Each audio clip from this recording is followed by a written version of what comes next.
Wallybois, and I'm going to make a phone stand, a bit like that phone stand here. And this one is, well, that's a Millennium Falcon on an oak base. And basically, the phone just sits in there like so. I should have brought a phone in there with me, but I forgot. Never mind. So, this slot is where the bottom of the phone sits in, and it clears, so it's not too deep, so you can get some, still get to the bottom of the edge of the phone, and it just rests on the Millennium Falcon there. But I'm going to be making a different one today. I've been asked to make a Karate Kid. So I've got this bit of oak here. Let's move this light, man. I think it might be glaring a bit. There you go. Is that better? Yeah, that's better. So what we've got this piece of oak. Rubbish old bit of oak there, but there's just enough room here to cut out this Karate Kid on the scroll saw. So that's what we're going to do first. I printed out my template, okay, and I've Scotchio craft glued, sprayed it onto some tape. And this tape is just decorated tape. The reason why I do it that way is because I can remove the whole thing just by peeling it off, and it just makes it easy. You could print it onto sticky backed paper, couldn't you? But I ain't got any, so that's what we're using. So before I start, what I like to do is I like to make sure my blade here, my scroll saw blade, which is a Niqua blade, that it is true. Currently it's not, so I need to adjust that first. Let's try on that side again. That's true. That's not there. Is it true there? No. So I need to bring this table this way a little bit, just a touch. Try that. That's gone too far, haven't I? I went too far. Got it right in that. Right. Oh, way too far now. So that should. I need, oh, that stop. I think. Look at that.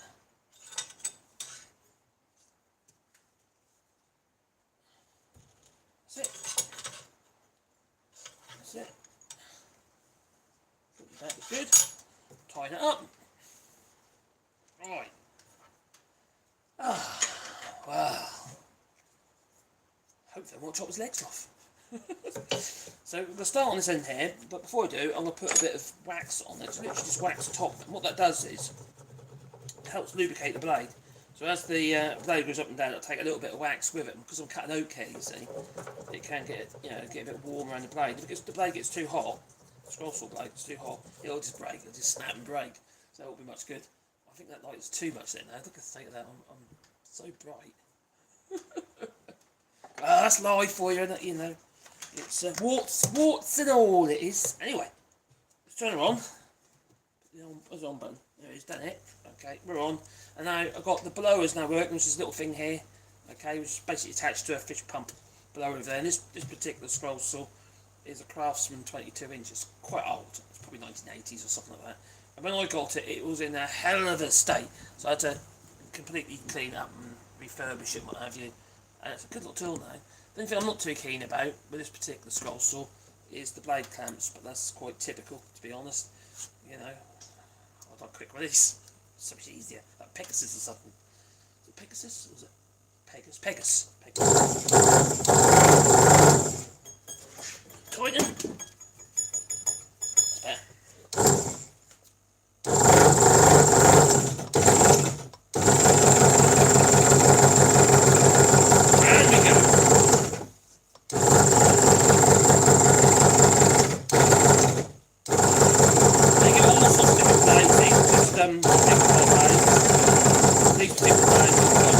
Quite easy.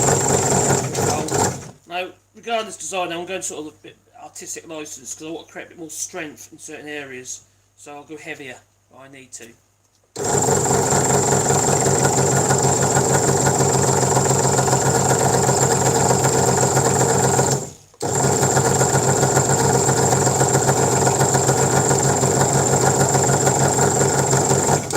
Gone a bit wide here so that bottom leg's a bit strong. I know the grain's going that way, so it shouldn't be a huge issue.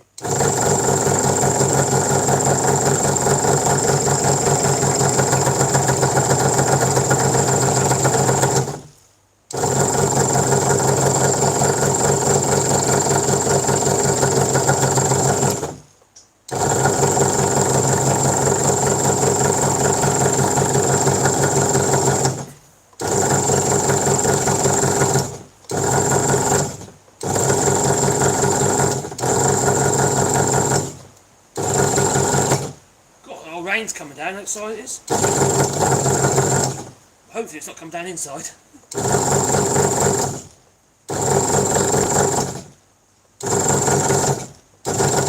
Well, me and the missus was live yesterday actually, making a bird box, that was fun.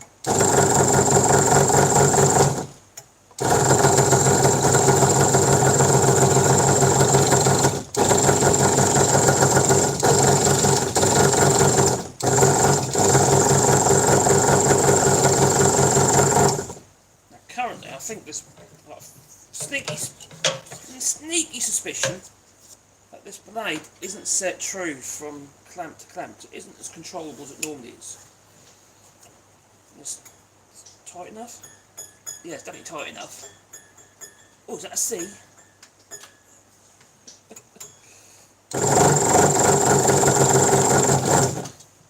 And also, it feels a bit vibraty. It's not as smooth as it normally is. So I think I might have to take that clamp, undo that blade, and redo, put it back in the clamp again, or not.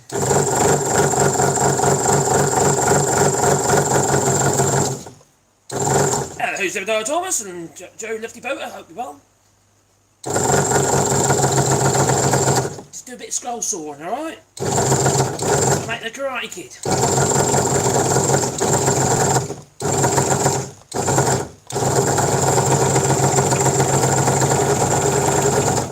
Definitely isn't as good as it is. It's a new blade as well.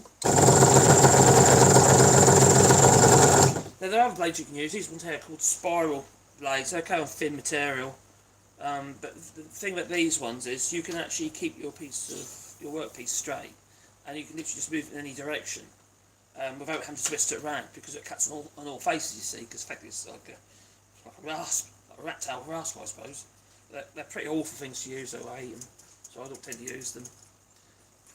And you can't get anything intricate with them, you can't get a sharp corner. What's that? Should I get rid of that? Put it behind my head.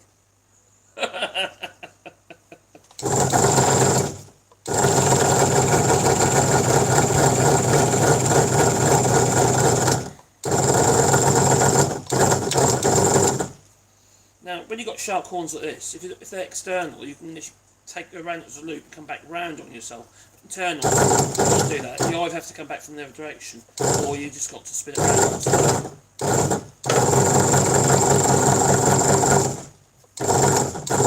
If you put a bit of pressure on the back of the blade here, you've got no risk of going forwards and cutting. So I've literally just spun it on the blade basically. I mean, a little bit of pressure. And the other thing we need to watch out with these blades, if you put a new blade in there, I tend to use a little diamond sharpener like this, and I just take off the back edges, because one thing, they can be sharp, another thing, they can influence your cut.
This area here is vulnerable because the grain's literally going that way. So even where you might not be able to see that, but where it's thinner there, I'm going to cut it a bit wider so it's less likely to break.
And Yvan Asselman. Toodaloo! I'm not gone yet. Right, can I change that to live chat? There we go. That's on live chat now.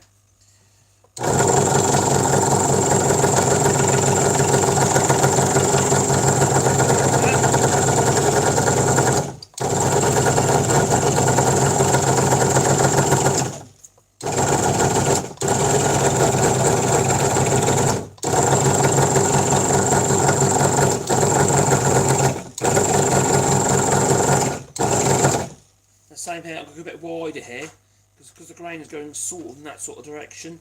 I'm going to actually take a little bit of crotch out. I could put a pair there, they might do the same job, but I'm not going to, no, I don't think they want that.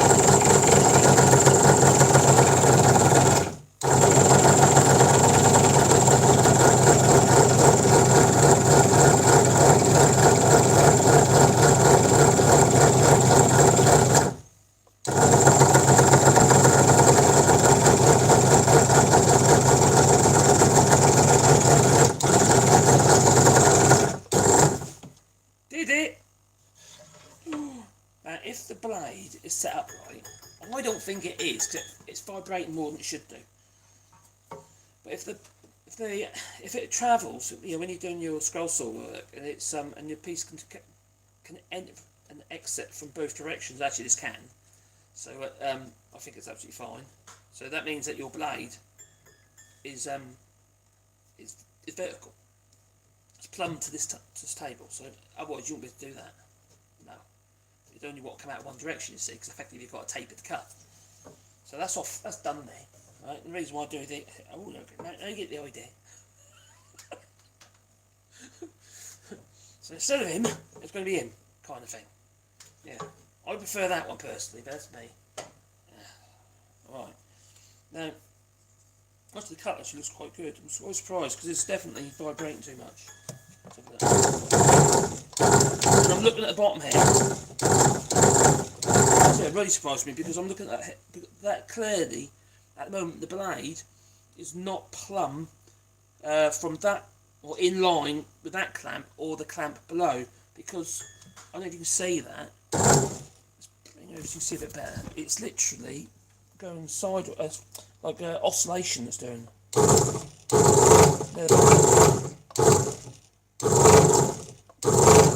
And that's not correct. No. It also sounds like it's hitting the bottom of this. Let's have a look at this. We've got that too far up. It's not hitting. No, it don't feel right. It just doesn't feel right. Well, that's something I need to set up, isn't it? They're definitely not in line with each other, can't be. Otherwise they won't be doing that. So let's loosen that. So you can loosen the blade by slackening the knob. And now the blade's slack. So what I need to do is release it and then put back in again, see if I can straighten it up a bit. Because it clearly is not correct.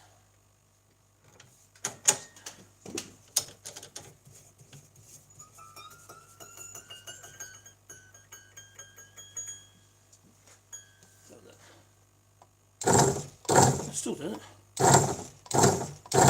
Must be on the bottom clamp.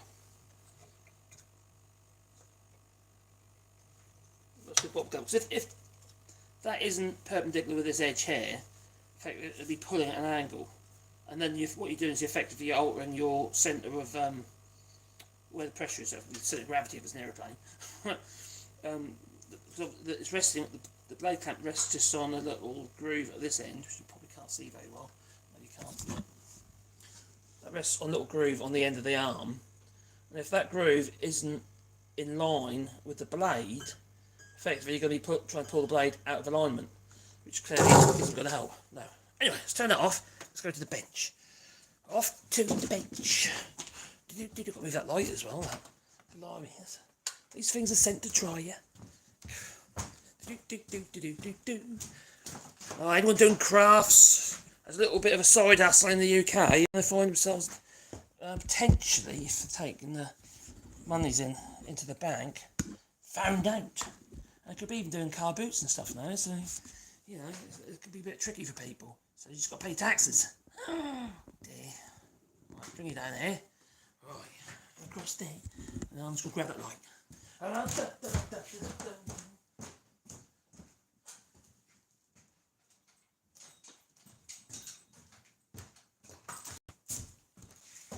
Okay.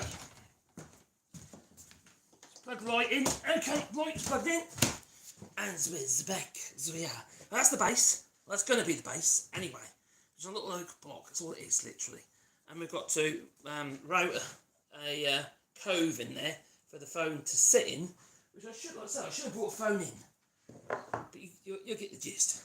You'll get the gist. So anyway, there's our little man, our little karate kid, and we're going to peel off the actual pattern along with the tape. It should all come off together. This is when I wish I had wider tape, but I haven't, so there you go. Use what I got. Better go in the other direction. Right.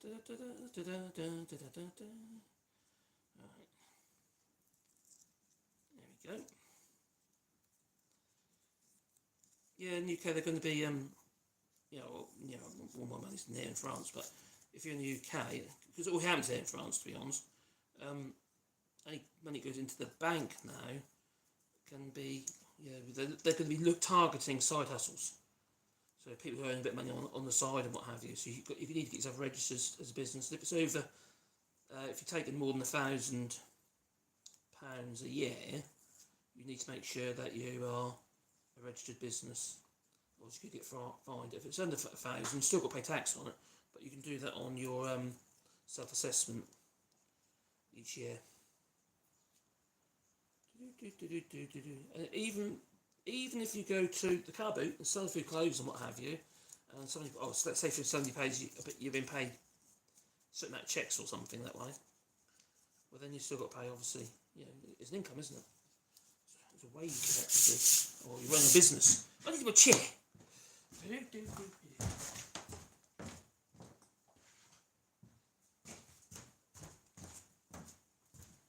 It might be counterproductive in some way, so because what you're going to find is more and more people are going to opt for cash, aren't they? You're going to get more people working on the black. You've got to make it easy for people, Otherwise people will be dishonest. I'll just get stuck onto. Oh, blob of glue. That's not very helpful. What was that? Oh, super glue. Anyway. Chat here. Okay. Hello, Rob Boggy. I need to know that accent. Oh, wow. That'd be telling, wouldn't it? Eh? That'd be telling. I wonder what accent that is. What? I haven't got an accent? What do you mean?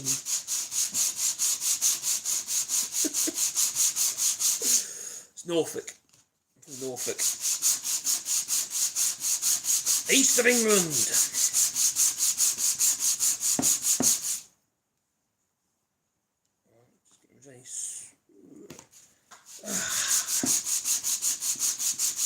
Now normally what I do, I go to the linisher and just do it on the machine. But since I'm doing it live, I'm going to do it by hand. Yeah, that's good. Another way.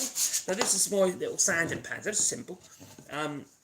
Obviously, if you've got these screws poking through, like I've done here, to grab my workbench. Obviously, my workbench is fine, but you wouldn't want to do that on a decent, on a decent bench or what have you. But this bench, it just gets abused. And that stops it from sliding. And then these sanding pads attached with Velcro to just literally sit in there like so.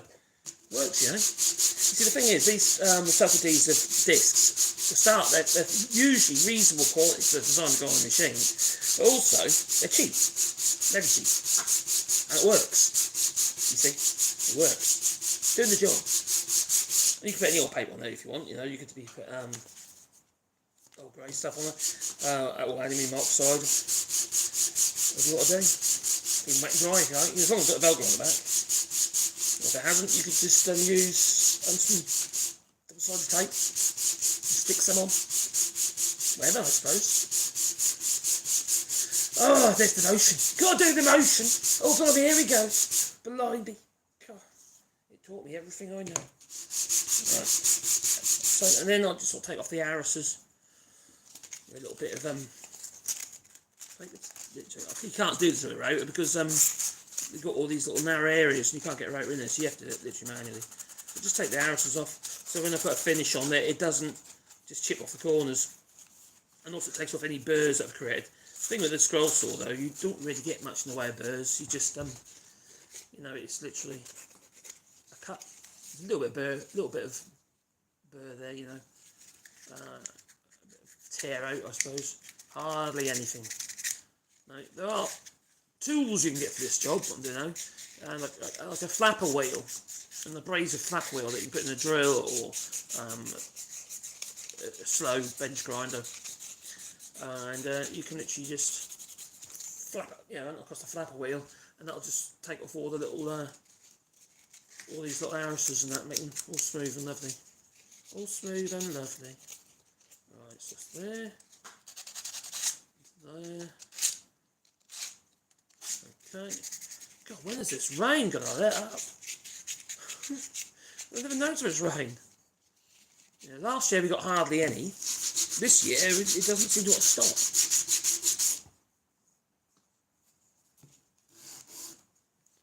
So there's a little bit of tear out there, but I'll get that with a bit of sandpaper in a minute. Okay. I'm fairly happy. Oh, more there. That's that. Right.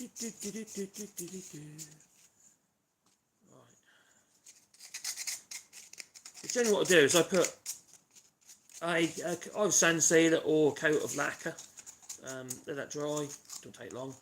Soaks in, it just seals the surface, and I'll use some 1200 wet and dry, and then just wax it.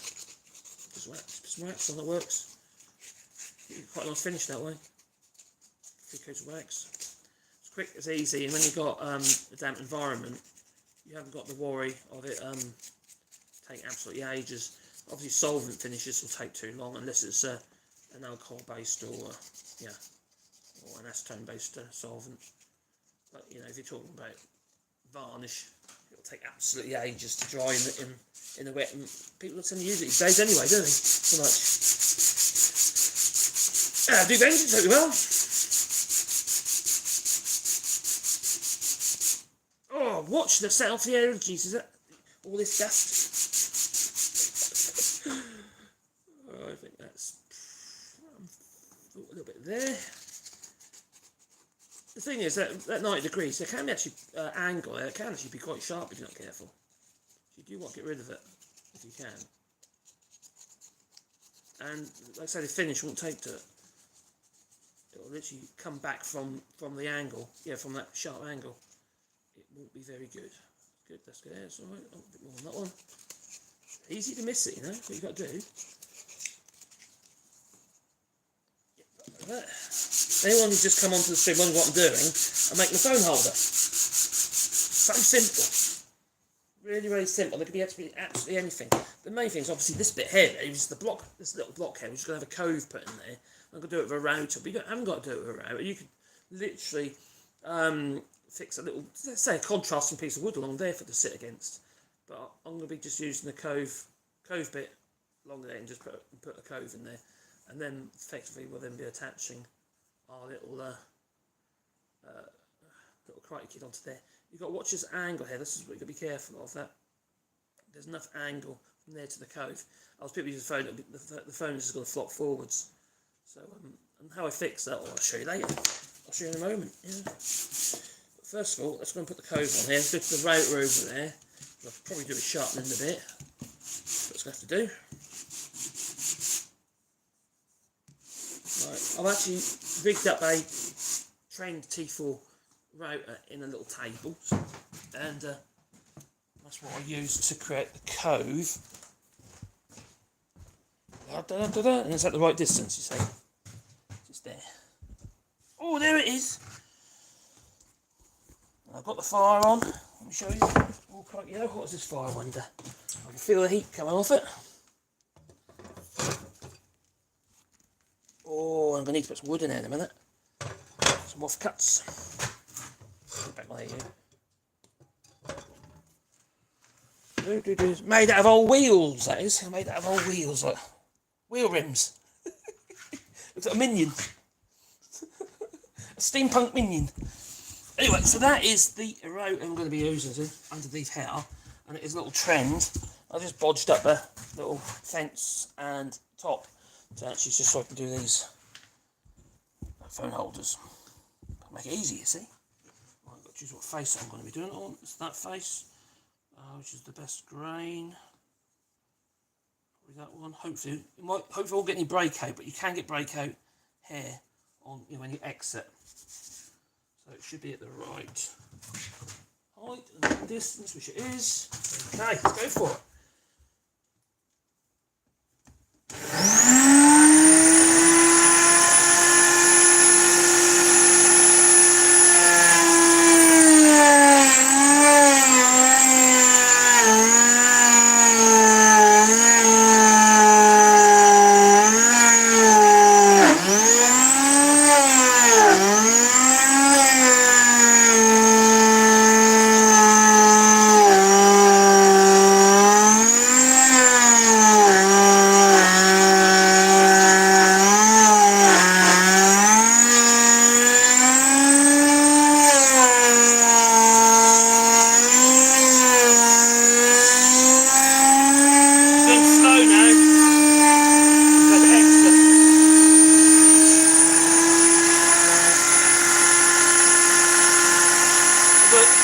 Burning now, I've got to sand it all out. One thing I'll make sure I haven't got any lumps in the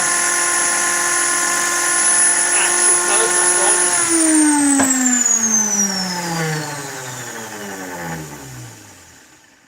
That's good. I was a bit concerned because it felt like I was grabbing a minute ago. And I've got very little breakout here. There, very little breakout. You've obviously got fluffiness there, but that will all be gone.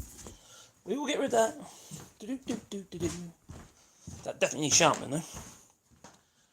Yeah, I'll sharpen her a bit, route a bits. You'll do a bit of sharpening occasionally. Alright, there we go, put it back over here. Go. So, where is the tool?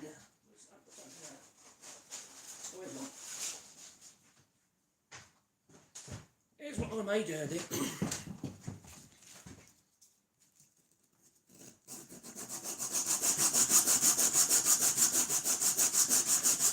Now if that bit was sharper, and if I did in 2 passes especially, but if that bit was sharper, I wouldn't have got that burning.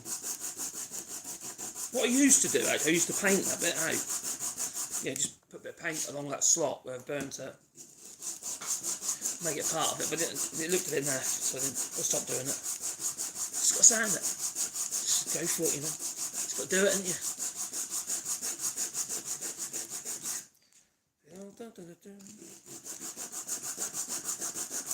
The multi-tool's quite good at this with the sander, and I've actually got a fitting that goes on the multi-tool that will fit in there nicely.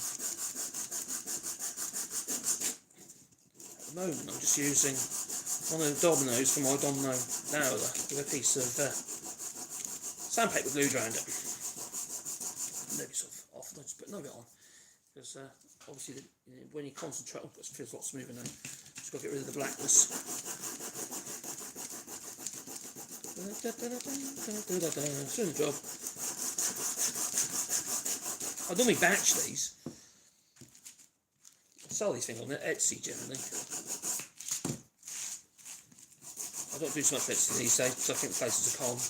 Have you noticed on that? Has anyone been on that Etsy and looked at a lot of stuff on there? All they're doing is just literally bashing them themselves. So buy the stuff from Temu and AliExpress and saying they made it. There's loads of them out there doing that. I couldn't believe it when I saw it. Check it out. Well, that's not yours. They're selling new stuff. How's that handmade items? It's not, is it? Can't. Etsy does get a hell of a lot of grief these days from creators and what have you. They're really upset about Etsy because they just keep well, they keep changing the rules for a start. They're not necessarily for the better. Right. I'll sand it a bit more in a moment. What I'm going to do next, I'm going to take the irises off. So I'm going to round over a bit in this little palm out here, and we're going to take it off. And what we're going to use to hold it is not a clamp. We're going to use that, which I made actually in a previous video. And all it is a board with a cloth mouse mat that happens to have a rubber back on it, glued to the board, and that allows it to go on there like so, and in the vise, yeah. And I put my piece of wood on there like so, and it grips it. So as long as I'm applying a little bit of pressure on downwards pressure, not a lot, it'll stop it being thrown about. So I just have to make sure that the bit is in the right place. Probably needs to come out a little bit more. Let's plug it in.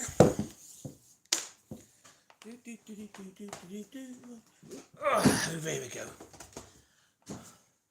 The only problem with doing this, you see, the chat is all the way over there. I can barely see it. You're tiny, you magnifying glass. That I do. I suppose I could set up on the other phone that I forgot to bring in here. So anyway, we're going to take the arrows off. It probably isn't deep enough yet, the cut. I'll do it on the back first.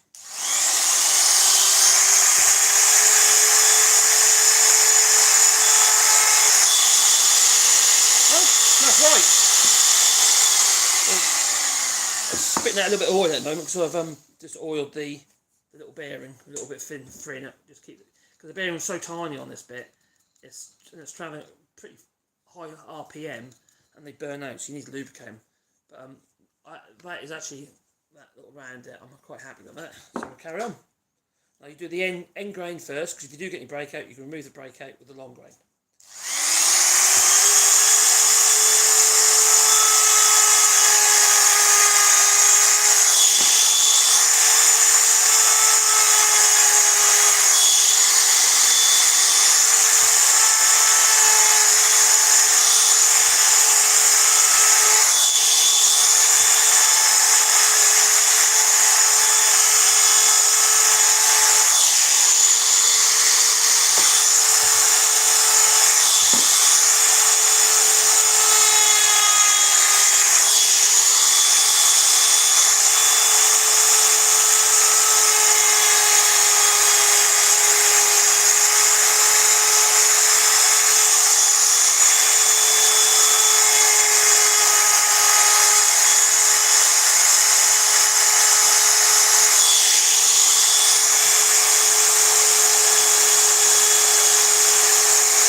Now when you're using a small arrow like this kind of arrow is pretty ideal for doing these arrows, because they come off really easily. But if you're using a bigger arrow, the likelihood is this hole in the middle is going to be a darn sight bigger.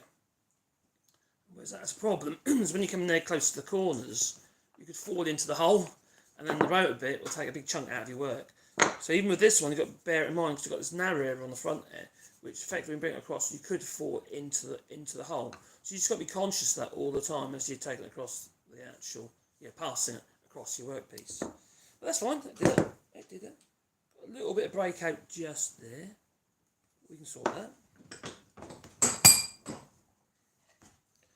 But that really works, that does. So it's literally a little mouse mat glued upside down to a piece of plywood, and just that on there to clamp it, to go into my vise. But if you had, like for instance, you haven't got a vise, but you've got clamps, and you've got clamps to your bench, it's like if this piece here, this base, if that protruded past your rubber area, if you had to, you could clamp that down.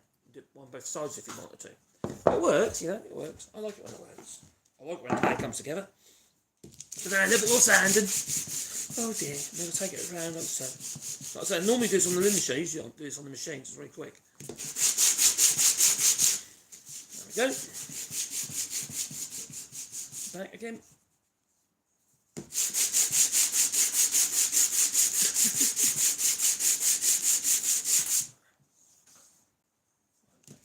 Okay.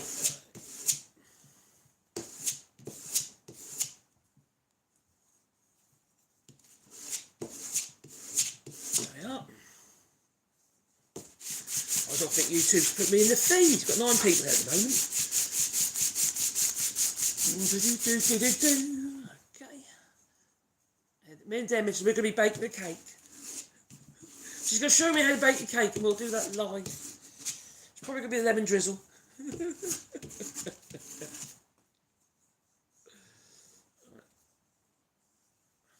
So things, your hands, they can tell you a lot, they can. Same when you're sharpening. Use your fingers to judge if it's sharp, whether it's just grabbing or not. Around there like so.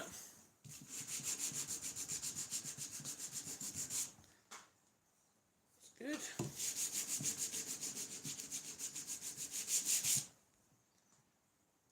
I'm working on things to put on the Patreon account at the moment. You know, freebies and stuff. Whether it be designs or videos or whatever, but put loads of designs on there that people can use for their members. Nearly there. It's good. Yeah, I love the feel of oak once you start sanding it. It's just such, because it's a hard timber. It's all French oak. It's feels smooth and nice. You know, I like touching my wood. I do. Yeah, it's one of them things that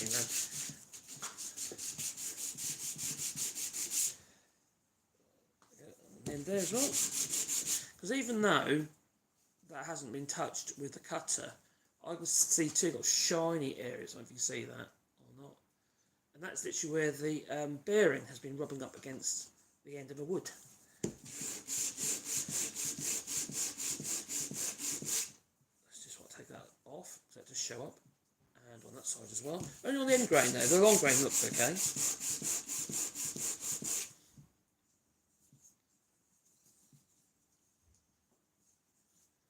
Quite happy with that, that's not good. Let's do a bit more work in the slot. Well, I'll just keep doing that bit by bit.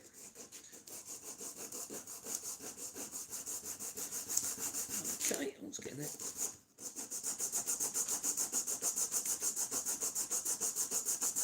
Yeah, let's get in there. You know what I need to make? I need to make a little scraper. Like a card scraper, just so it fits in that slot. Now I can easily remove, it's nearly all end grain, so it might not work. No, it should do. Should do it. Oh dear. Let me bring it down a bit, because we'll see what's happening. Is it's going to put it all behind the... Oh, I'm coming over, I'm bringing it down a bit, because what's going to happen is it's going to put a load of words on top of what I'm doing. You want to see what I'm doing properly. That's a better thought, that's better. Yeah. So, if anyone's wondering what we're doing, we're making a phone holder. Let me show you, I'll grab that one so you know.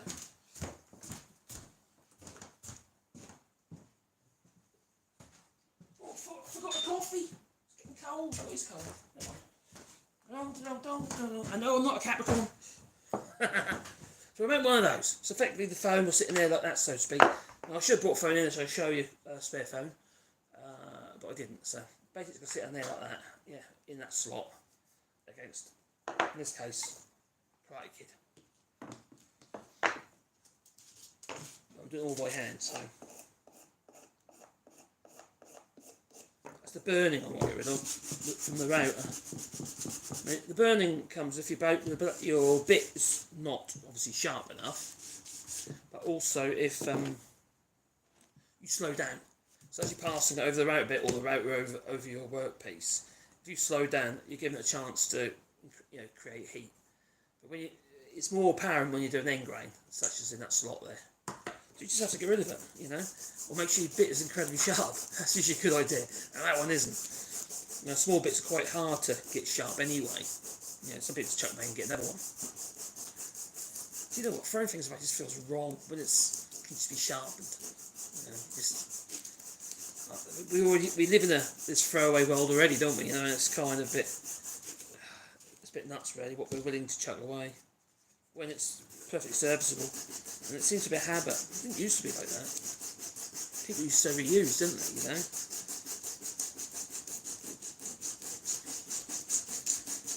Okay, I'll check the chat in a minute. See what you've been saying. Oh, we've got 22 people all of a sudden. That's a jump. It looks like the shorts platform all of a sudden said, oh, okay, we're going to show you to a few more people. Alright. Got 27 people there now. There's been 9 for ages. So if anyone's wondering, we're making a phone holder like this Star Wars one here. Yes, it's a Millennium Falcon, okay, on the scroll saw. I'll just cut him out on the scroll saw, and he's going to be kind of like that. You see, that is a phone holder. You don't have to use the cove bit. You could add a piece, say for instance, that way up. For instance, you can have a piece of wood along there, a contrasting bit of wood. If it's an oak, I'd choose something like a purple heart or walnut or something, or dark wood, you know. Or you could use oak, but you could ebonise it first. So, for instance, if you had a little piece of oak like that, and ebonise it with some iron sulphate, or any vinegar with wire wool in it will do the job, and it'll turn it black, and you can have a contrasting piece of wood, or you can have the same if you want.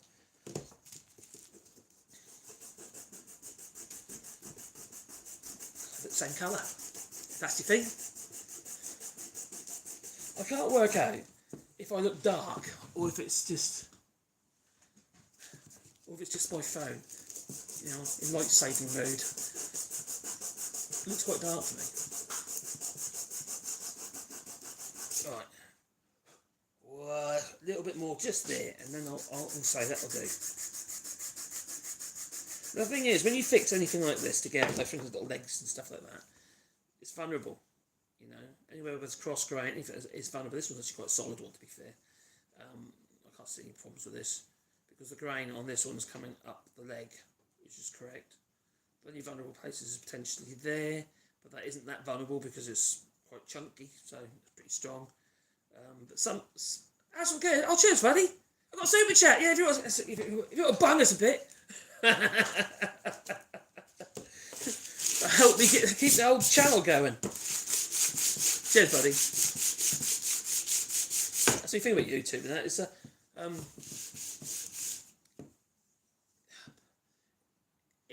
it can suck up your time. It really can suck up your time where you should be earning money.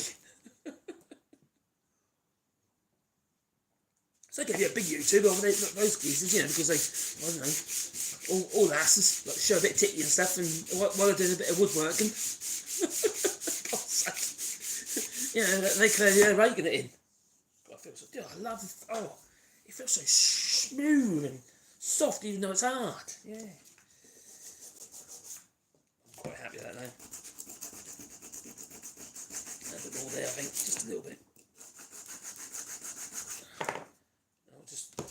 No, I don't want to take the arises off here completely, but I just want to just smooth them a little bit with some fine paper, like so. Not too much. I'm not trying to influence the shape. Just make sure it's not sharp. Sharp edges do not take finish very well. The same on these corners here as well.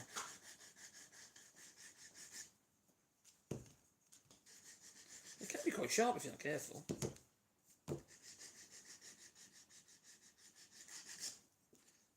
This one was ebonised. You see that's not painted. I've actually ebonised that and lacquered it. A clear lacquer. It's pretty weird though when you first do it. When you first ebonised it, it's got like this horrible how to put it, red oxide look to it. You know, but once you remove that, you know, you just wipe it all off, what have you, and because it's just basically a residue. It's then basically black underneath. And you get a hell of a black, you get quite a deep black, but you know, that's deep black. The longer you do it for, the darker it will become. And woods like oak, chestnut, you can ebonise all, you can darken them all. Even pine will darken to a degree, but not by much though. They're all darkened.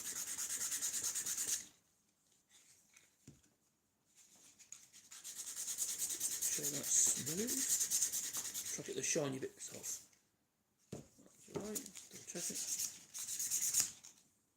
Good. Now, whenever you're doing sanding and you're struggling to get it smooth, and you sanded something, you think, oh God, that's lovely smooth now. And then what you do is you varnish it, and then you realise it shows up. All your swirl marks from your sand, and it all shows up. Or the fact you haven't done a proper job, it all shows up. What you want is a cross light. So, for instance, if you had like a torch pointing at low down at an angle, it will show up all the imperfections. You'll see them all, so you actually work. Then you can work on it.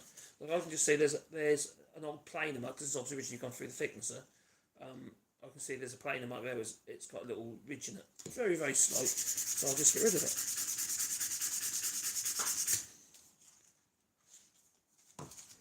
More like that's like polished off a little bit. friction.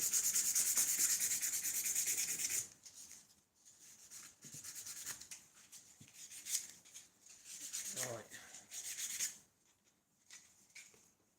I'll probably over doing this, to be honest. Just because you're watching it. And we're back down to 9 again now. They took one look at him, and look, oh, who's these skis? Oh God, I can't find him. And then buggered off again. Alright, I'm happy with that, that's good. So next step will be to fix that to that. That was a little bit more sanding, and actually scratch marks from before. So let's just remove those.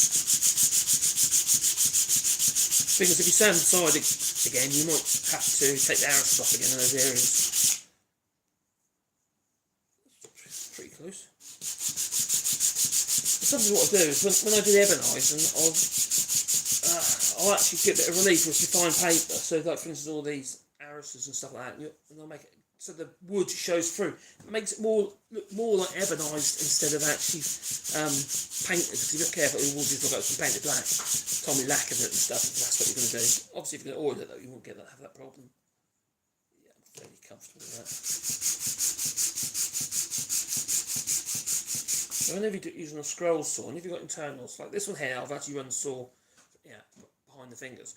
Whenever you do any scroll saw type work, you always want to do these internal cuts, so like eyes and internal shapes, before you do the rest, because they're the bits that are trickier to do. And if you cut everything else, that you might have all these vulnerable areas on your workpiece, and then you could be doing all these tricky bits. You can potentially break it, but you don't want to do that at the end, you know. That's good. I think that's pretty much there.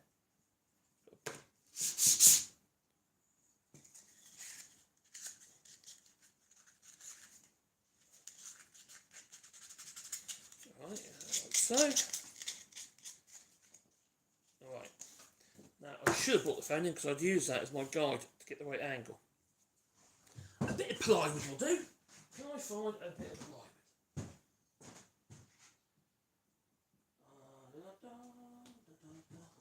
I need a bit of plywood. What I don't want to have a situation where the phone falls over, because that would be really annoying. Right, where's a bit of plywood?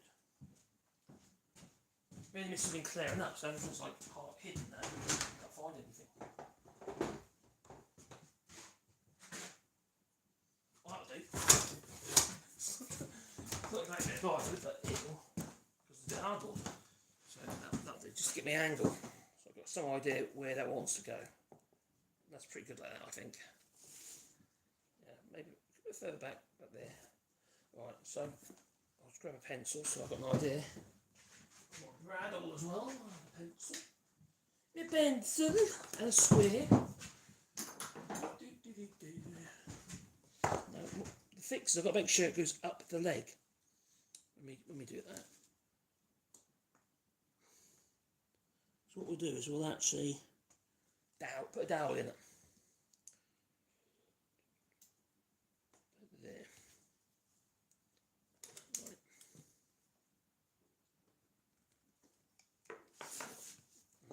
Find the centre.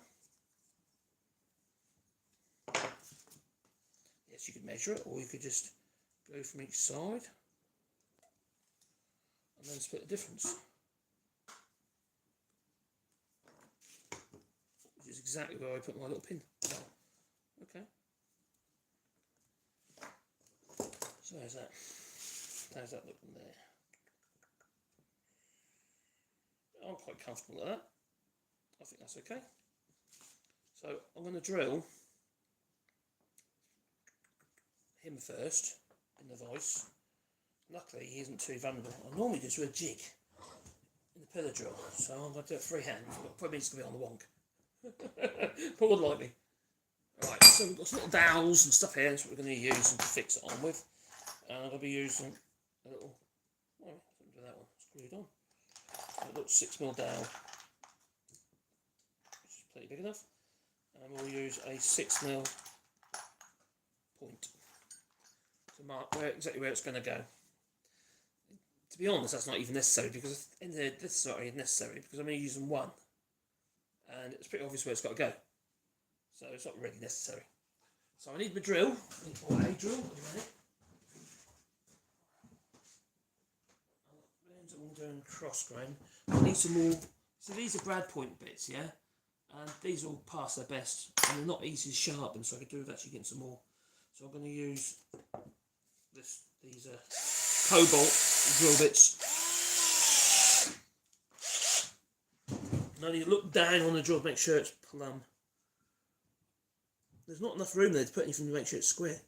Although what you could do is put lower in the vise. Let's move that away.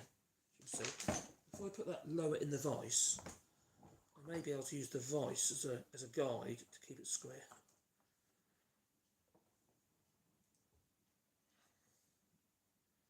Within reason. It's not going to be perfect. By doing that, what I'm doing is you can't see it, we can't see it very well, but what I'm doing, the reason I'm doing that is effectively, visually, allows me to use the vise something to eyeball the actual angle. Another thing you can do, you can use a piece of wood with a hole already drilled on the pillar drill and use that as your guide if you want to. Or you can use 2 pieces of wood. One. Use that.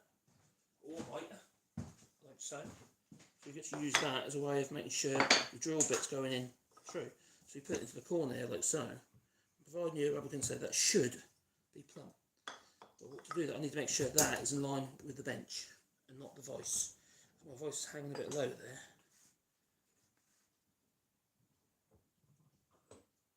Okay.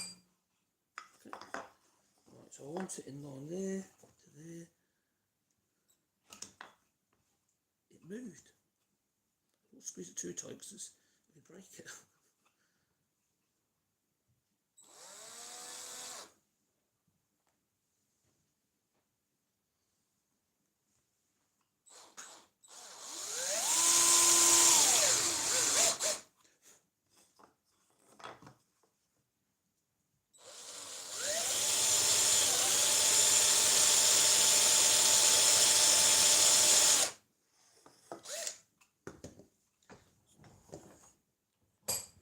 Centralise the vise.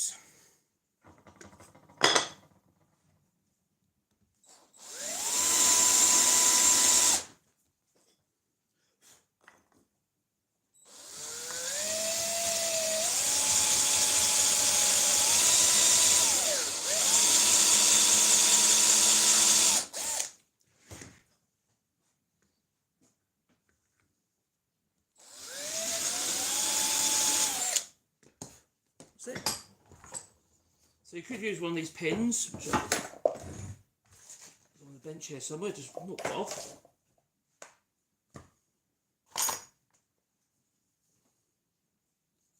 That's effectively the dowel. La da da da da da da. Ooh, where's it gone? Or did I already put it away? I think, oh, here it is. So, just so I can show you what I mean.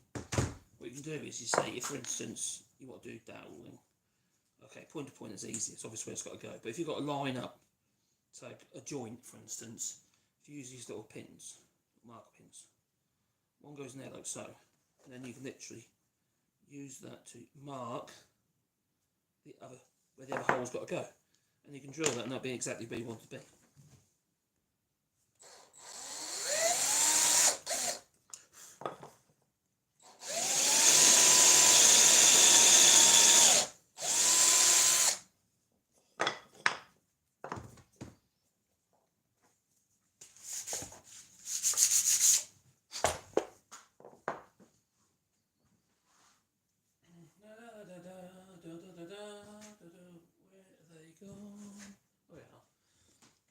So it's a good idea to actually mark your drill bit when you do this. I've got little collar things going on there, but I didn't want to put it on this drill.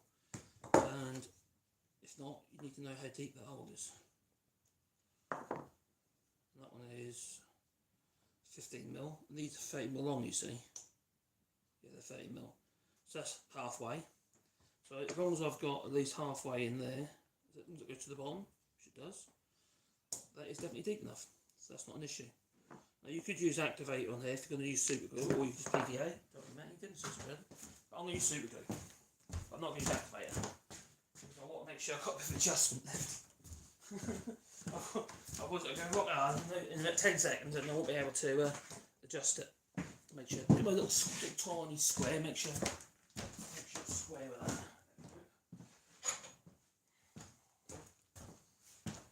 Might need a bit of gentle persuasion. Little Timu square, cost a £5.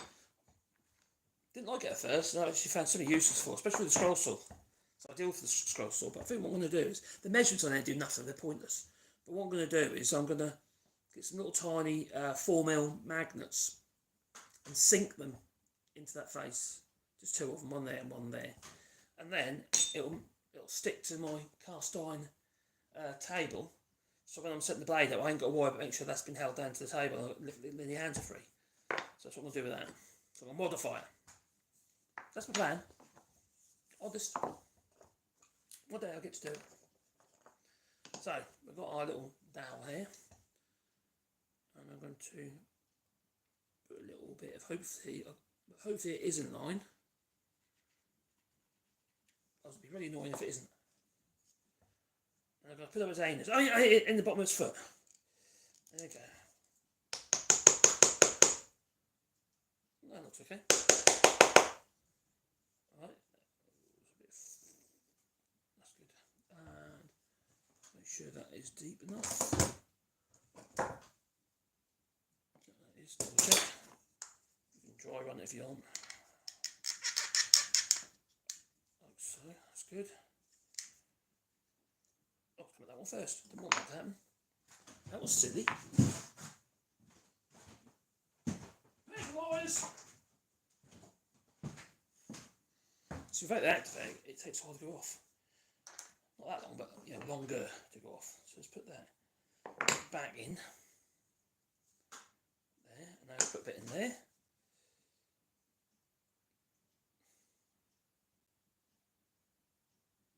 Side, on the front there, on the back there. Da da da da da.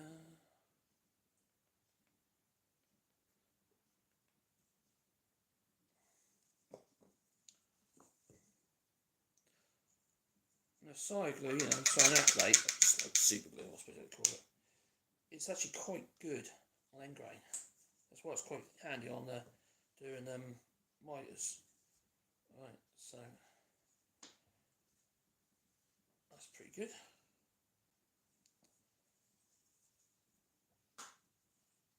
What I'll do is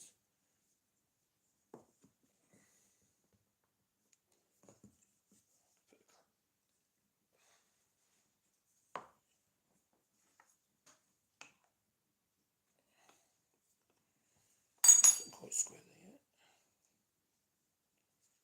yet. Ooh, I've got a clamp on it. I've got a clamp on it. Oh, a little clamp. I've got a little one. I don't want these today. Little Bessie. Little Bessie clamp. So I'm just going to put that on his head. Hello, Richard Black Dog. Thank you very much. I'll read that in a second. I'm going to be going to the chat in a minute. We're nearly there with this. And then we're going to... So what we're going to do is these little tiny projects, I'm probably going to be... If I've got things I have to do in the workshop, I'll probably just do them live. And I think it'll be... Hopefully it'll be fun.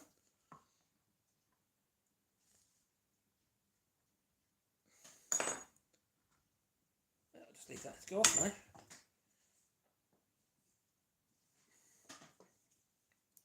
Tiny little splinter on there, which I don't want to take off. I just want it to, where's the, oh crikey, that close over there. Tiny bit of glue on there and I'll sand that back. There's a tiny little splinter come off on the corner. I'll just put a bit of super glue on there. I'll just put that bit of activator on there as well. I know I've looked in the chat. Let's bring it a bit closer. I'll put that over there. We're doing its thing. Little projects anyone could do, you know what I mean? Pretty much, can't they? You know, you decide what you want to make and cut over a scroll saw. It could be a block if you like. Okay, what we got here? Hello, Richard Blackfoot. Black Dog. So, Richard Black Dog, you seem to be able to make anything you turn your hand to. You know what? You've probably knocked it on the head there. All my life, it's been a case of I've got a large family. and never got any money. You know, I got £5 now. Cheers, buddy. And if I didn't make it, we'd have to go without. Now we've always had nice house and stuff like that, but only because I've worked and I've started with something that's literally a load of rubbish, and I made it into something decent. And the same with this place, our house here. You see, it's just everything's been created. I've done pretty much everything from plumbing to electrics, etc., etc. And I'm qualified. So I'm just dabbling. I've done my electrics, electrical installation, 17th edition. It's 3 years ago now, I know, but yeah. So can you make 4 candles? Do you mean 4 candles? Look for a candle then.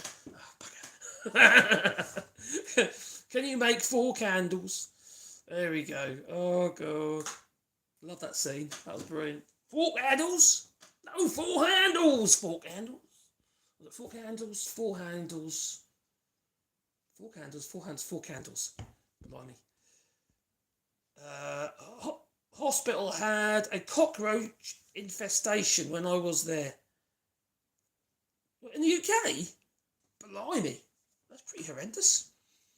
When I was there, and most of the hospital eventually got condemned. Blimey. 4 candles?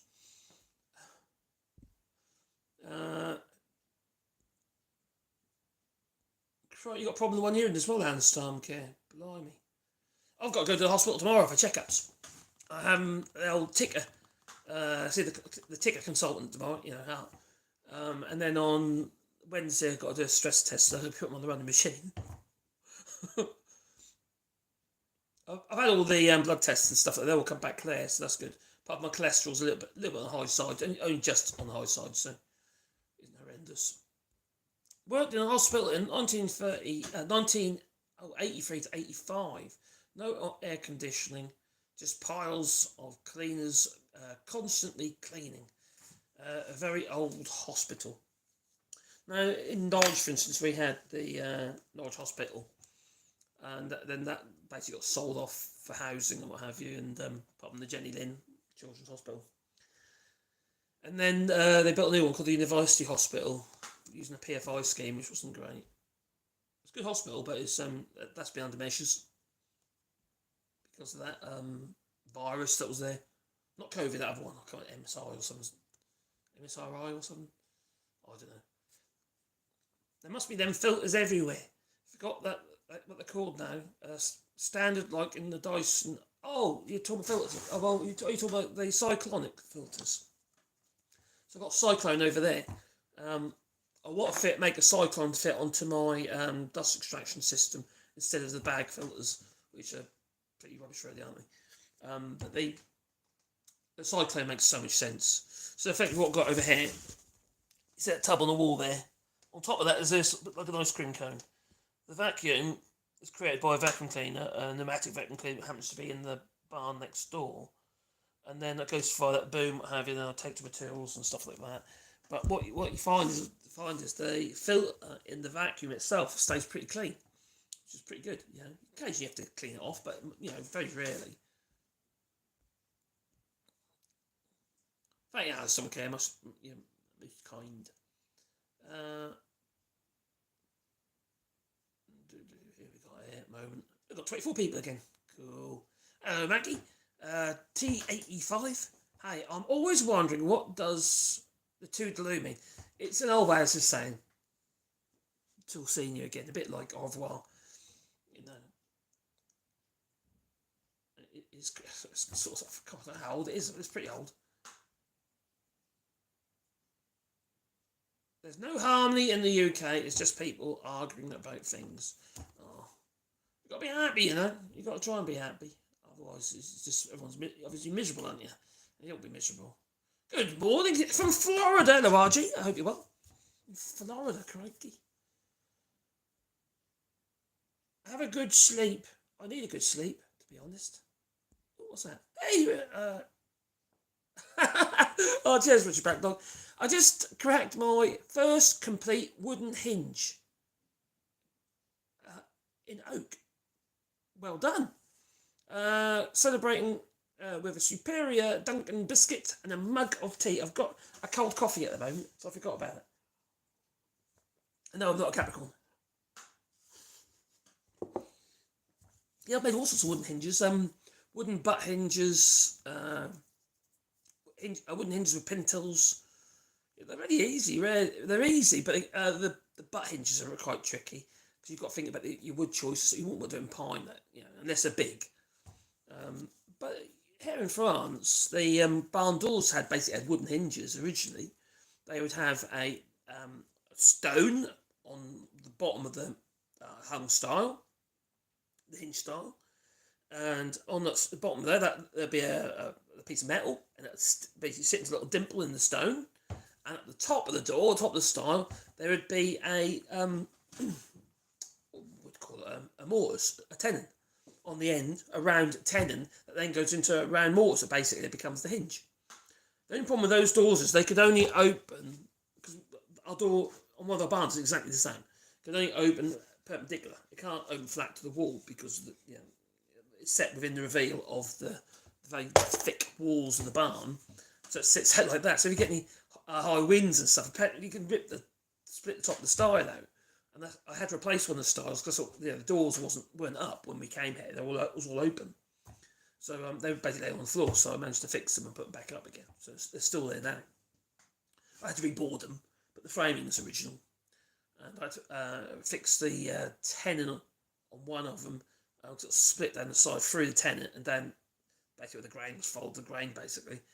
So I basically spliced a new piece in and put a bit of ironwork up in. That's fine now. It's been there since we've been here. So yeah, it's pretty good. Thanks for that. Keeps it going, It really does. Keep the channel alive anyway.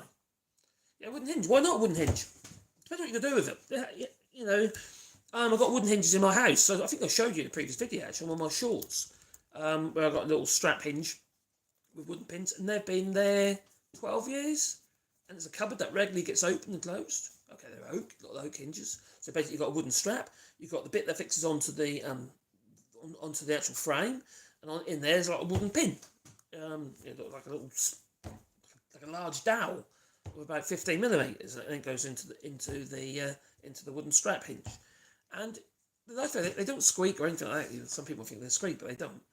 And it just works. It's just simple, Now, iron hinges and what have you with oak especially can turn the wood black. It's like ebonising it. But I think it just looks cool. I like that sort of stuff. It's like I will be going live again probably this week sometime where I'm going to be making a wooden bolt. So I sell these things on Etsy, you see, and in France. I don't sell to the UK though for a certain political reason. I would if I could, but I can't. It's just too much hassle. Anyway, so these little bolts, wooden bolts, all the cleats. So basically, you've got 3 cleats. You've got your chute bolt and the little handle on it, and they look really cool. And they're great on cabinet doors and stuff like that. I've even got them on gates and stuff around the place. A bit more rustic, a bit more chunky. But I make them up to 300mm on Etsy. So about a foot long. All kind of fancy one there, a foot long. From 150mm, 200mm, and 300mm that we sell on Etsy. These bolts, and they're chunky things. They're pretty cool.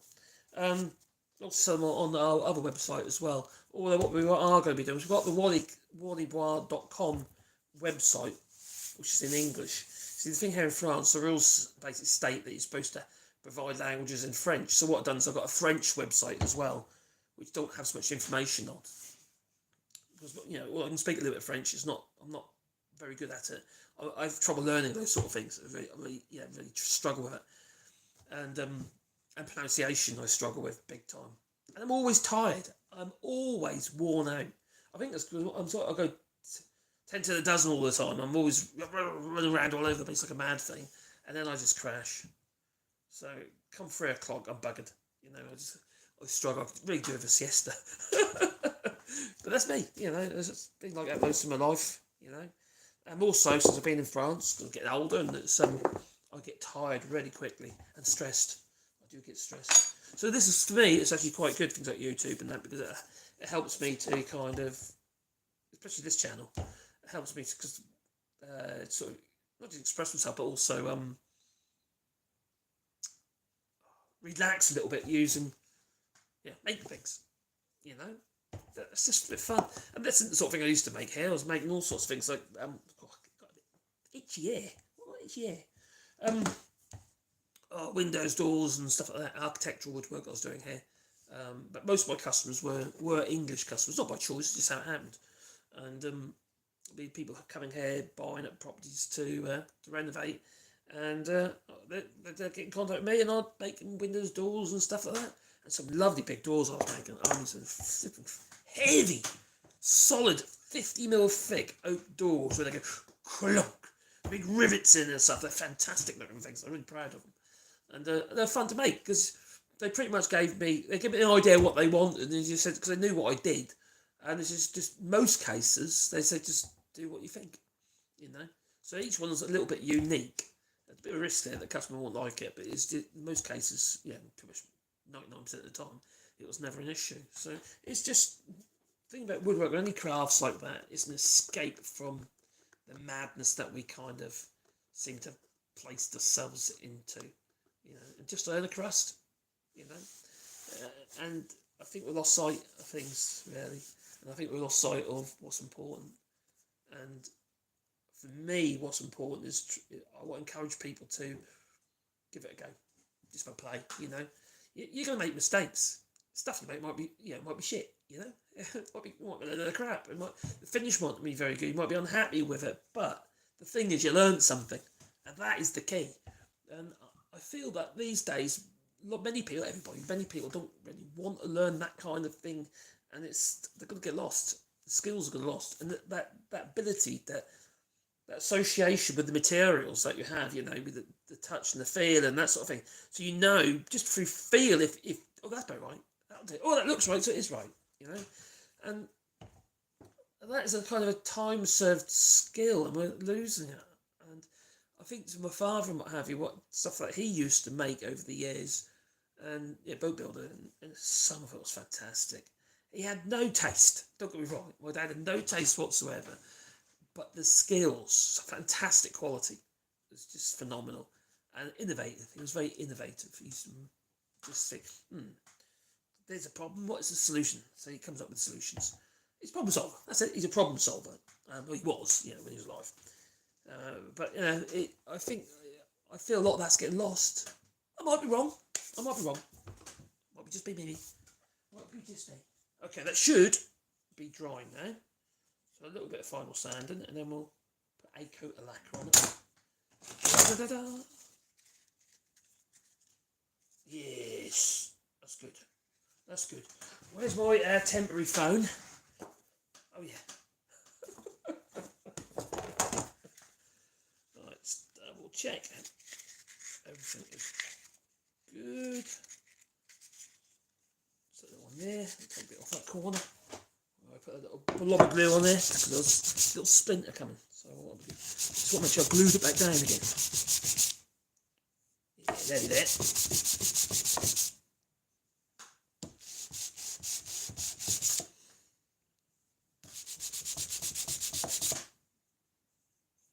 Okay, just peel that off with a chisel and done the job.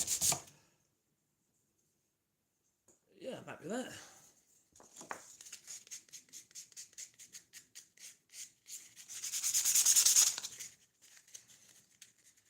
Yeah. So we don't seem to make so much these days. You used to always know somebody who could make something. And it does feel like these days it's just like we kind of put things together, we assemble, and we don't necessarily create. We leave that to the factories to do the creation for us, and then we put the pieces together that we just purchase from the factories, like flat packs and stuff like that. And same applies to food and all that sort of stuff as well. And I think it's a crying shame. I understand why some people do it, obviously. Right, where's my lazy Susan? Lazy Susan, where are you? Come here, girl.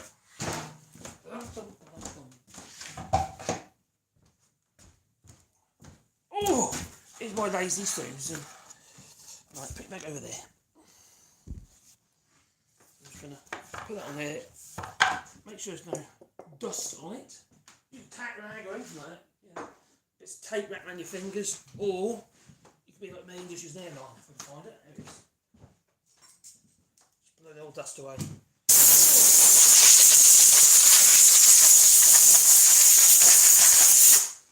Oh, that smells so good. Oh, my nose is tickling now. I need some clear lacquer. I've only got a couple of coats this on, and I'll then get a good old sand and with some 1200 wet and dry without the water.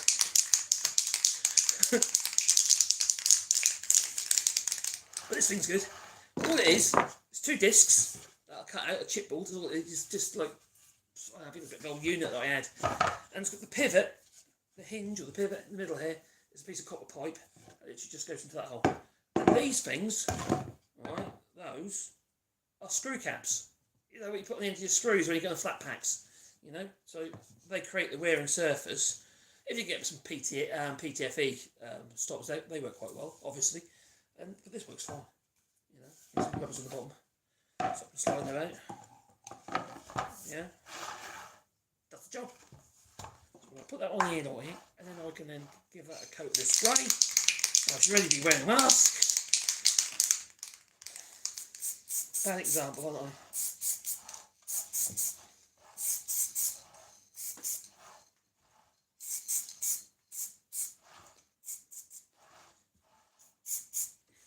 Always concentrate on the little nooks and crannies first.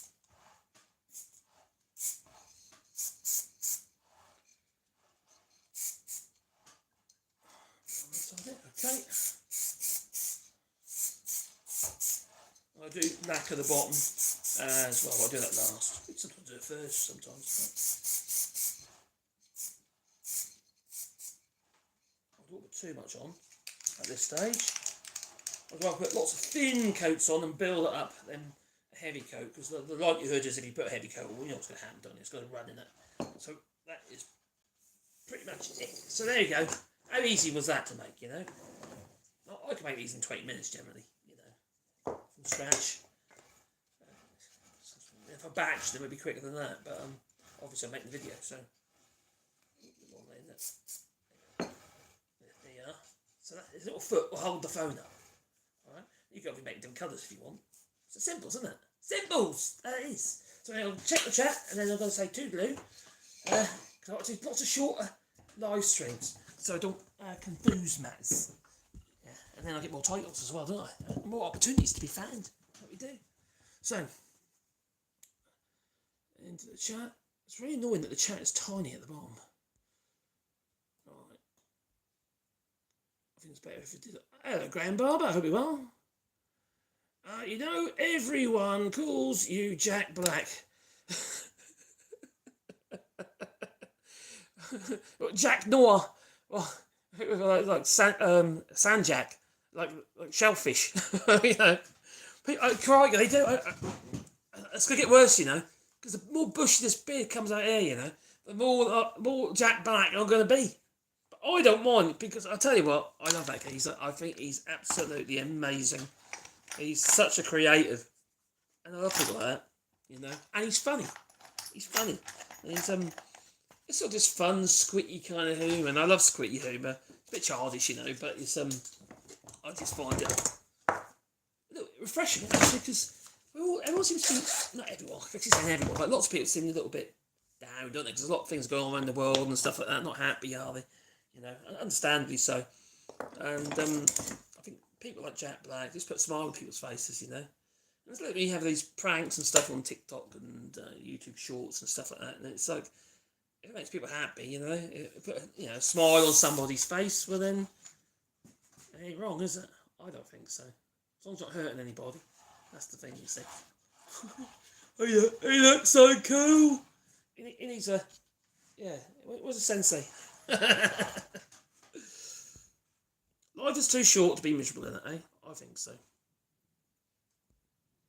And if you do stuff a little bit of depression and stuff, sometimes just do something a bit like woodworking or something like that, it kind of can bring you out of that space, that headspace. Chat need to go and save the hospital from breaking down. You all have a great day. You do that. Take care, and thank you very much. Oh dear. Marcus has more tools and a Screwfix catalogue. I used to love the Screwfix catalogue. They go, oh, drill. Oh, great. It's like, a sort of thing like my bedside cabinet used to be. Yeah. It went downhill though. Everything became a lot more expensive, and that's how I felt. And then Tool Station came along, and then I was stuck by my screws and stuff from Tool Station anyway at that point. But when I was employing people, and I had the company in the UK, and it's just any excuse to buy stuff. You say, when you've got people working for you, it's quite easy to buy excuses, isn't it? Oh, we need this, need that. Flipping, now we spend so much money. The amount of stuff I brought here, that basically got from the company when we closed it down, it was ridiculous. I should have just sold it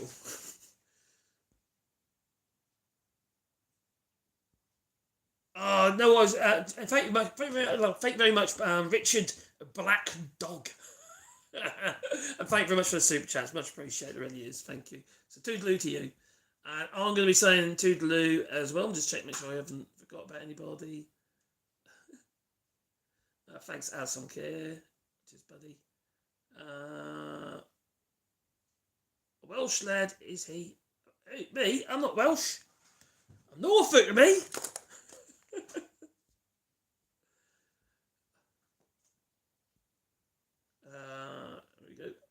Here we go. Cool. Nice one. So I'm going to say toodaloo, and so is my little karate kid, little man with his leg up in the air.